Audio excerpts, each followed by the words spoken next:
Good Erev Shabbos. Thank you so much for joining the holy Erev Shabbos Jews who come together every week for a few minutes so that Friday is not Friday, Friday is Erev Shabbos, and collectively we can prepare, we can transform ourselves, we can enter Shabbos with a sense of preparation, because Ein Kedusha B'li Hachana, there is no holiness without the preparation, the work that comes before. Now the truth is it's an unusual and awkward Erev Shabbos. In some ways it feels like this is a 4-day yontif with a little reprieve and breathing room to cook in between to catch our breath. But the truth is it's a mistake to see it that way. In ordinary circumstances, I know at least I, as a rabbi, would feel awkward this Friday, transitioning from the drushes, the shiurim, the work of Yontif, into the drushes, the shiurim, the work of Shabbos.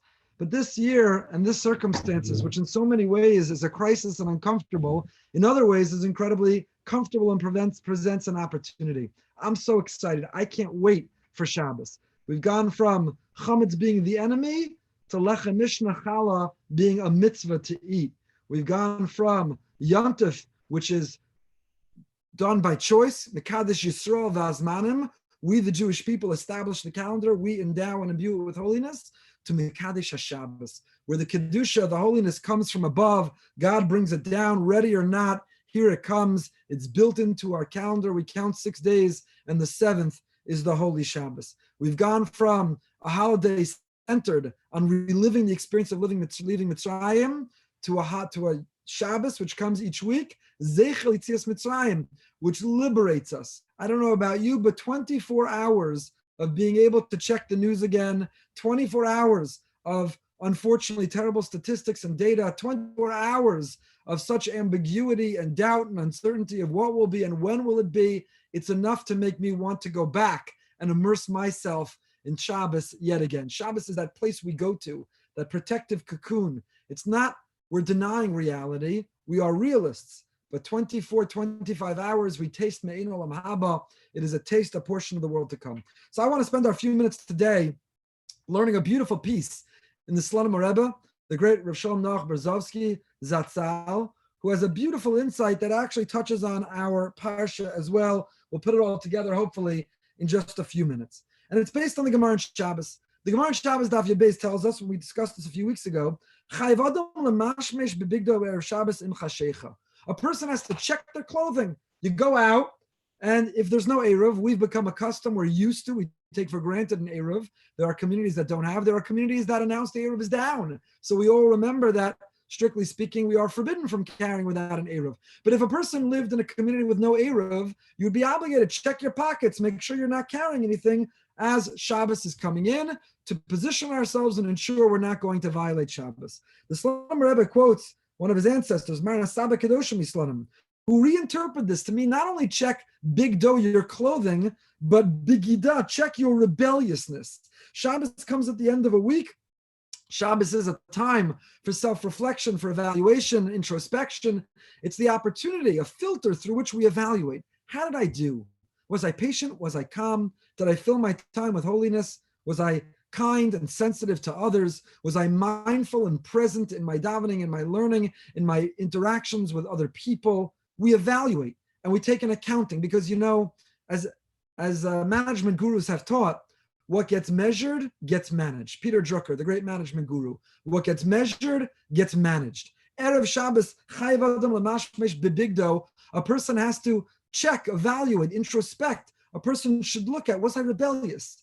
Did I do as well as I could? Could I do better? What areas do I need to grow? We measure ourselves so that in the week ahead, we will better manage ourselves. This we spoke about a few weeks ago. Kevin Shabbat Shabbos Kodesh, alav lemashmesh bebegidu sav. You should check your rebelliousness so that we don't enter Shabbos with any shame.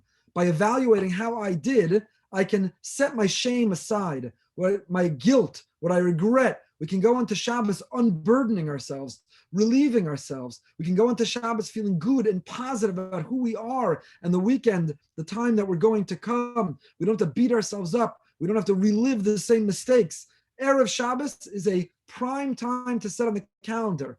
Again, management gurus will tell you that quarterly, annually, if they're really strict, monthly, Almost no one says weekly you should stop and evaluate so that you can do better. But that's exactly what we do, says the Slonim Rebbe. On Erev Shabbos, we evaluate, we reflect, we check so that we can set it aside. We can unload it. We can unburden ourselves. We can stop beating ourselves up, holding ourselves back. We can unshackle and set ourselves free. The freedom of Shabbos, which represents Zeichel Yitzias Mitzrayim, the ability to set ourselves free from the mistakes of the past. And this is what the Chachamim said. This we didn't see. The Gemara there, Shabbos, those learning the Daf Yomi encountered this just a week ago. Daf Chaf Hei Amud Beis 2 weeks ago. But there is a mitzvah on Erev Shabbos to wash our face, our hands, and our feet. Of course, we shower, we bathe, we cleanse ourselves entirely. When we had the luxury, many men had the custom of going to the mikveh. Today, you could stand under the shower and fulfill that custom through Tisha Kabin. There are those who cleanse themselves. And we try to immerse and clean ourselves fully, but minimally. In the time of the Gemara, there was a lot more schlepping of hot water to be able to fill. It was difficult. There was no indoor plumbing. So to prepare for Shabbos, you should clean, says the Gemara, said our great rabbis, Panav Yadav Raglav, your face, your hands, and I'm not going to try to lift my foot, but your feet. Kan rumzo agimel chalkei ha'adam. Here, this hinted to the 3 parts of a person. Panav keneged achelaka elyon. The face represents midas hamoach. Our face is the window into our brain, into our intellect, into our cognition, into our mindfulness, into our intention. Who are we? What drives us? What are we thinking? What's happening in our brain? We wear it on our face. Panav is the face. The face. Yadav.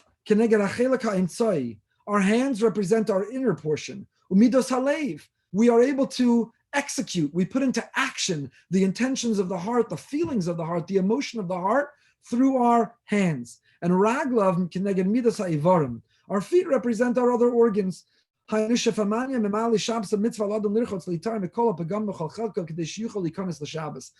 it's our brain, our heart, or our organs, whether it's our intellect, our emotions, or our actions, we are chayiv adam lirchot. We cleanse, we clean, we review, we wipe away the blemish, we remove the stain, we cleanse and we transform it as we go into Shabbos. There's a brilliant psychological insight. Often we get together, we gather for secular occasions, for milestones in life. And when family gets together, when you come together around the table for dinner and you have no distractions of technology, you bring in all the past. I knew you were going to say that. You always storm off and do that. You still never worked out or apologized for the thing that you did before. The beauty of Yiddishkeit, the beauty, the insight of our great rabbis. Don't beat yourself up. Don't hold yourself back. Don't carry the baggage. It only gets heavier the longer you hold on to it. Set it down. Don't feel shame. Don't feel guilt. Not as if we set ourselves free, but work it through. Pledge to do better. Understand where you went wrong. Check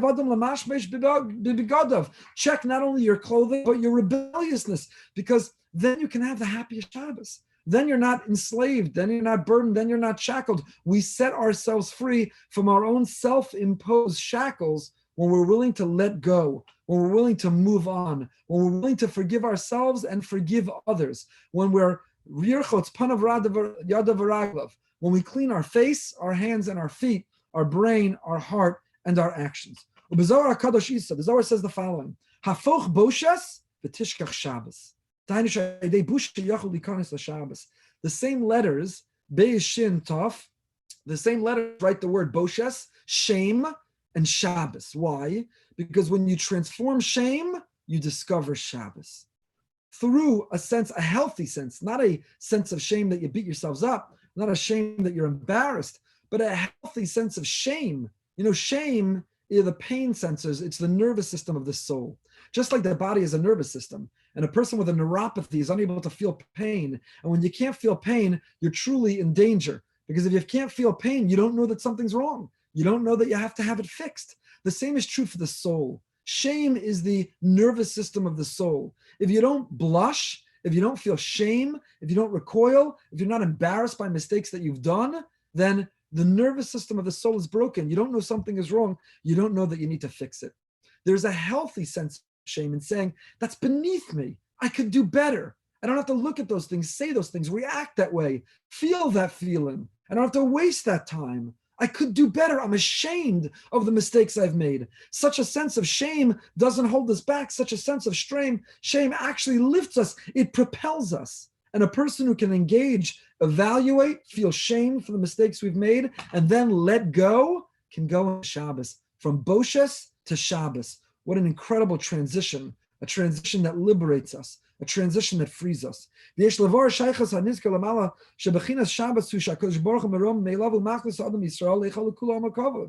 Shabbos? Shabbos is the Kodesh HaKadoshim, as we've spoken about many times.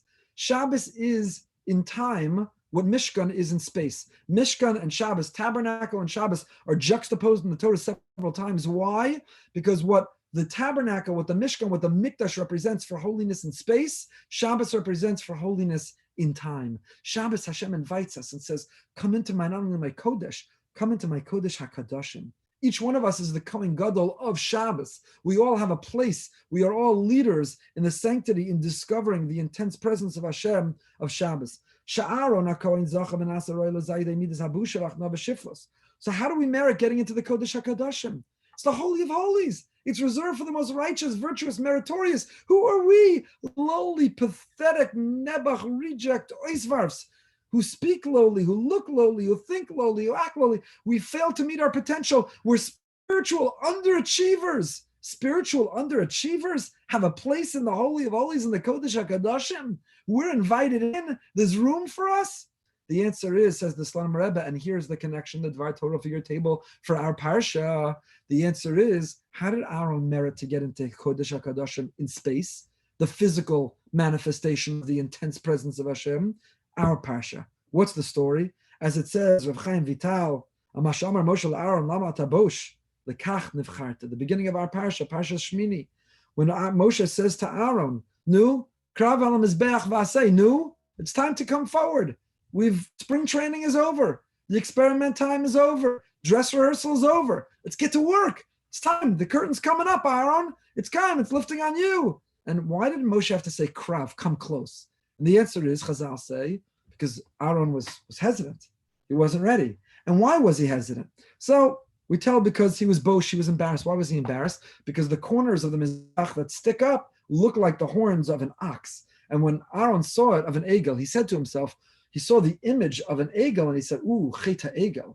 My involvement, my role in the cheta egel. He was embarrassed. He was worried. He would be held accountable. So he recoiled. He demurred. He hesitated. Maybe it wasn't him. And Moshe had to say, no, Krav, come. It's for you. What's going on here? So they explain so beautifully. Aaron was embarrassed. He was bosh. He hesitated because he felt a sense of shame for a mistake of the past. And what does Moshe tell him? Lekach nivcharta. It doesn't mean you were chosen for this to be the Kohen Gadol. It means lekach, because you have a healthy sense of shame, because your spiritual nervous system is working, lekach, because you have shame, nivcharta. It's a person who has no shame, a person who's arrogant, a person who thinks they've arrived, a person who has nothing to repair, a person who's not embarrassed about their shortcomings. That person has no place in the Holy of Holies. But you, Aaron, because you've been ashamed, lekach, for that reason, nivcharta. And says the Slonim Rebbe, the same secret for what unlocked the Holy of Holies for Aaron, a healthy dose of shame that made him the right person. The healthy dose of shame as we go into Shabbos gives us unfettered access, lets us enter guilt-free and shame-free, that holy chamber called Shabbos in time. Biglal shosha ata bosh lekach nivcharta shemikoch habusha v'shivur lev shel Aaron yedei nasa roli kanis lekodesh hakodashim v'amida gam benogel leknisas ish Yehudi l'Shabbos kodesh she bebechinas hachnisa lekodesh hakodashim v'yefshar l'rak yedei habusha v'hashivur lev mitoch hizbonanis b'matzav aruchni v'eich haisa is nagusa b'chol mos hashavua. To take this time to think about and to evaluate and to pledge how we can improve. So I want to end by offering a challenge to each and every one of us. You know, if you're running and you're scrambling to get ready for Shabbos, then you don't have the presence of mind to measure and therefore to manage who you are to become better. If a person is running, you're late to get in the shower, you're late to get your tie, you're late to daven mincha, you're late to get started, the table's not set, the candle's not lit, the kids aren't ready, nothing's ready, then you don't have the peace of mind, the presence of mind to engage with this self-respect, this self-reflection, this introspection, this exercise of chayav adam, that we have to evaluate our begida, our rebelliousness, that yirchotz panav yadav v'raglav. It's not just you have to take a shower. You have to spend a moment evaluating my brain, my heart, my actions. How were they? Who could they be? How can I do better? Where did I fall short? Then, guilt-free, shame-free, from Boshes to Shabbos, I can enter a Shabbos where I've set myself free in my relationship with myself, not beating myself up, set myself free in my relationship with my Creator, set myself free by forgiving and asking forgiveness of the people around me, to go into Shabbos with a sense of peace and tranquility. And so my challenge is set aside that time not only to take your physical shower, but yirchotz adam panav yadav v'raglav, to also shower our brain, our heart, and our actions in the sense to clean, to uplift, to remove the blemish and stain so that we could set ourselves free. Please God have the holiest, the healthiest, the happiest Shabbos. And please God soon to be together in person. Have a wonderful Shabbos.